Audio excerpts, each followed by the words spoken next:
Well, blessed Wednesday to you as we come with your daily encouragement. And today we are focusing on call stories. We heard the call story of Joshua. We heard the call story of uh, of Samuel, who was under the tutorship of Eli. And today we're going to hear the call story of Rehoboam, or the advice that Solomon, the wisest man, gave his son Rehoboam. It's in the context of Proverbs chapter 4. The first 9 verses is David's advice to Solomon, and then in turn, Solomon gives his advice to his son. Now, I want to notice some of the things that are here. You'll notice things of feet, of sight, of hearing, of following, and even speaking the word of the Lord. All of these are to envelop and keep their eye on wisdom, wisdom being the primary focus of the calling. If Rehoboam pursues wisdom, he will be blessed, such as Solomon was to some extent, although he rebelled. And so we have a cautionary tale of what happens when we don't heed this advice.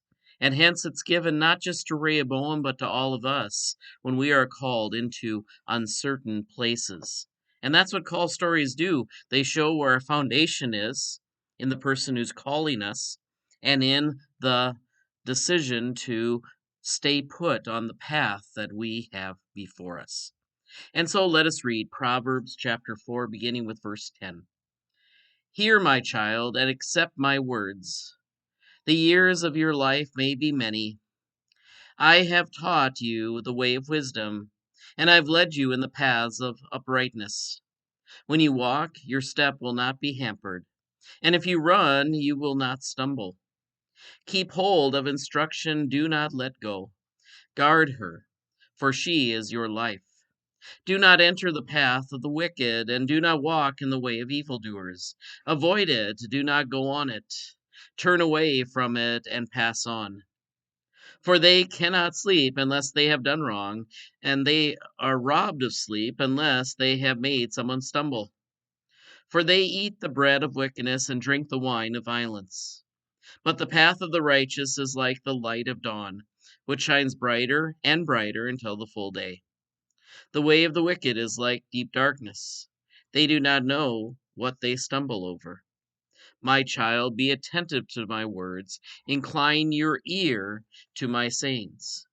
Do not let them escape from your sight. Keep them within your heart, for they are life to those who find them, and healing to all their flesh. Keep your heart with all vigilance, for from it flow the springs of life. Put away from your crooked speech, and put devious talk far from you. Let your eyes look directly forward, and your gaze be straight before you. Keep straight the path of your feet, and all your ways will be sure. Do not swerve to the right or to the left. Turn your foot away from evil. Now we have a lot of directions. I have a lot of directions going here, but there's one direction that keeps us on the path. And it is a total commitment, not just with our feet, our eyes, our ears, even our speech is to be monitored, for it is the pathway, and he calls it, of life, of breath. We could even include our lungs, if not our heart. You see, this is what Solomon is trying to entrust to his son Rehoboam. That if you follow this pathway, no matter what you see as your destination is really righteousness. A lot of us will look at destinations based on place. Where are you going? Are you going to a better place? Well, to some extent, if we only went by that type of standard, all of us would be lost. Even if we worked really hard to gain a beautiful house, a beautiful place to live in, maybe one would call it a pristine place to serve the Lord, wherever that may be, it still will end with death. It still will be something that we have to give up at the end of life. And it will. And I don't know of many people's deaths that I would call pretty.